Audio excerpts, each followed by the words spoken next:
ఎన్నికల్లో ప్రతి పార్టీ తన ప్రత్యర్థి పార్టీని దెబ్బతీసేందుకు మైండ్ గేమ్ ప్లే చేస్తుంది. అయితే ఎన్నికల తర్వాత చేసే సెన్సేషనల్ కామెంట్స్ మైండ్ గేమ్లో భాగమా, రియల్ గేమ్లో భాగమా అన్నది ఇప్పుడు తెలంగాణలో ఉత్కంఠ రేపుతోంది. అసెంబ్లీ ఎన్నికలకు ముందు ఉన్న రాజకీయ చిత్రం ఒకటైతే కాంగ్రెస్ అధికారంలోకి వచ్చాక పొలిటికల్ పిక్చర్ పూర్తిగా మారిపోయింది. ఒంటి చేత్తో తెలంగాణ రాజకీయాలు శాసించిన కేసీఆర్ ఒంటరైన పరిస్థితి.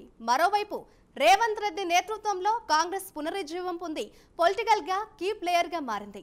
అయితే ఇదే సమయంలో కమలం పార్టీ అనుకున్నంత ఫలితాలను సాధించలేకపోయి తన ఛాన్స్ కోసం ఎదురు చూస్తుంది. అటు బీఆర్ఎస్ ఎమ్మెల్యేలు హస్తంగూటికి చేరతారనే ప్రచారం జోరుగా సాగుతుంది. ఈ క్రమంలో రెండు జాతీయ పార్టీల వ్యూహాలను ఎదుర్కొని బీఆర్ఎస్ నిలదొక్కుకోవడం ఛాలెంజింగ్ గా మారింది.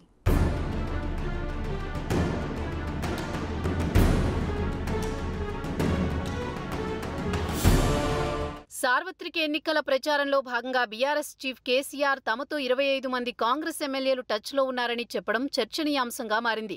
6 నెలల్లో ప్రభుత్వం పడిపోవడం ఖాయమని కామెంట్లు చేశారు. అయితే స్వయానా కేసీఆర్ 25 మంది ఎమ్మెల్యేలు తమతో టచ్లో ఉన్నారని చెప్పడం, రేవంత్ రెడ్డి బీజేపీలోకి వెళ్తారని ప్రచారం చేయడం వ్యూహంలో భాగమే అని అర్థమవుతోంది.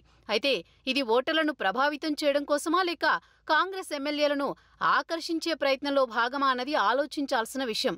అయితే ఇప్పటికిప్పుడు కేసీఆర్ చెప్పినట్లు అధికార మార్పు జరగడం అంత సులువైన విషయం కాదు. పార్లమెంట్ ఎన్నికల్లో ఫలితాలు కాంగ్రెస్ బీజేపీలకు అనుకూలంగా ఉంటాయని సర్వేలు చెబుతున్నాయి. సర్వేలు చెప్పినట్లు వస్తే బీఆర్ఎస్ మరో 5 ఏళ్ల పాటు తెలంగాణ రాజకీయాల్లో గడ్డు పరిస్థితులను ఎదుర్కోక తప్పదు.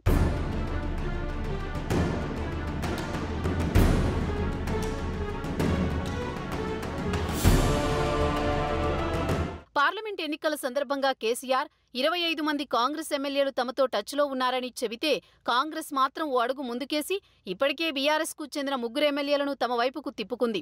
కడియం శ్రీహరి, దానం నాగేందర్, తెల్లం వెంకట్రావు హస్తం గూటికి చేరారు. అంతేకాకుండా ఇటీవల 25 మంది ఎమ్మెల్యేలు తమతో టచ్లో ఉన్నారని, వాళ్ల పేర్లు చెబుతానని మంత్రి కోమటిరెడ్డి వెంకట్రెడ్డి ప్రకటించారు. అదే రీతిలో కేసీఆర్ కూడా తనతో టచ్లో ఉన్న కాంగ్రెస్ ఎమ్మెల్యేల పేర్లు చెప్పాలని సవాల్ చేశారు. జూన్ 5వ తేదీన బీఆర్ఎస్ ఎమ్మెల్యేలు తమ పార్టీలో చేరతారని ఏకంగా ముహూర్తం కూడా పెట్టేశారు. అయితే నిజంగా ఈ పరిణామం జరుగుతుందా లేదా అన్నది పక్కన పెడితే, అటు బీఆర్ఎస్ ఇటు కాంగ్రెస్ రెండు పార్టీలు కూడా మైండ్ గేమ్ను స్టార్ట్ చేశాయని చెప్పడంలో ఎలాంటి సందేహం లేదు.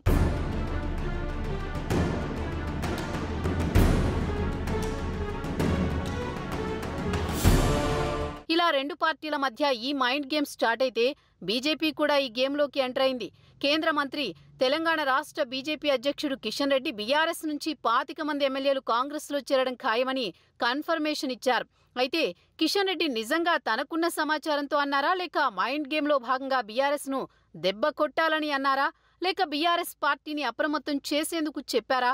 అదీ కాకపోతే బీఆర్ఎస్ని అంతమొందించేందుకు రెండు జాతీయ పార్టీలు కలిసి చేస్తోన్న ప్రయత్నమా అన్న ప్రశ్నలు ఉదయిస్తున్నాయి.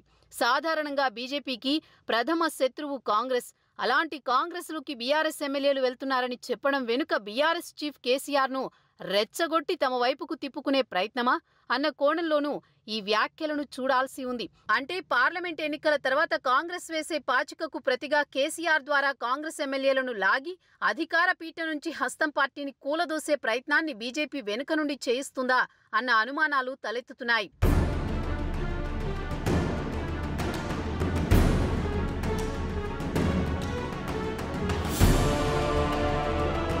2014లో అధికారంలోకి వచ్చిన వెంటనే కేసీఆర్ కాంగ్రెస్ ఎమ్మెల్యేలను చీల్చి తన పార్టీలో చేర్చుకున్నారు. అందుకు ఆనాడు ఆయన చెప్పిన కారణం సేమ్ కిషన్ రెడ్డి బహిరంగంగా నేడు చెప్పిన వ్యాఖ్యలాగానే ఉన్నాయి. 2014లో టీఆర్ఎస్ కాంగ్రెస్ ఎమ్మెల్యేలను లాక్కొని తమ ప్రభుత్వాన్ని కూలదోసే కుట్ర చేస్తోందని, ఈ విషయం అసదుద్దీన్ చెప్పడంతో తాను అప్రమత్తమై ప్రభుత్వాన్ని కాపాడేందుకు ఆపరేషన్ ఆకర్ స్టార్ట్ చేయాల్సి వచ్చిందని చెప్పారు కేసీఆర్. ఇప్పుడు అదే రీతిలో కిషన్ రెడ్డి 25 మంది ఎమ్మెల్యేలు బీఆర్ఎస్ నుంచి కాంగ్రెస్లోకి వెళ్తున్నారని హింట్ ఇవ్వడం మరోసారి కాంగ్రెస్ను బీజేపీ సాయంతో గద్దె నుంచి దింపే కార్యక్రమం కేసీఆర్ ద్వారా జరుగుతుందా అన్న అనుమానాలు వ్యక్తమవుతున్నాయి. అంటే ఆత్మరక్షణలో భాగంగానే కాంగ్రెస్ను కూలదోయడం జరిగిందని ముందుగా గ్రౌండ్ ప్రిపేర్ చేసుకోవడంలో భాగమా అన్నది వేచి చూడాలి.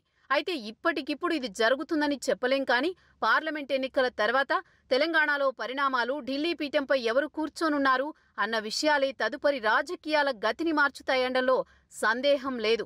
తిరిగి మూడో దఫా ఎన్డీఏ కూటమి అధికారంలోకి వస్తే మాత్రం తెలంగాణలో తమ ప్రధాన ప్రత్యర్థి అయిన కాంగ్రెస్ను కమలం నేతలు అధికారంలో ఉంచుతారా దించుతారా అన్నది వేచి చూడాల్సిన అంశం.